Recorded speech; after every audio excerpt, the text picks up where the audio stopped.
ईशान सिकले को चो करे दुनियाई मर जालू के पे अबे मर जालू के पे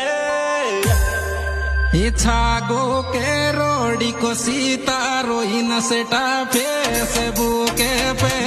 छागो के रोडी को सीता रोइन सेटा फेसबुक पे छागो के रोडी को सीता रोइन सेटा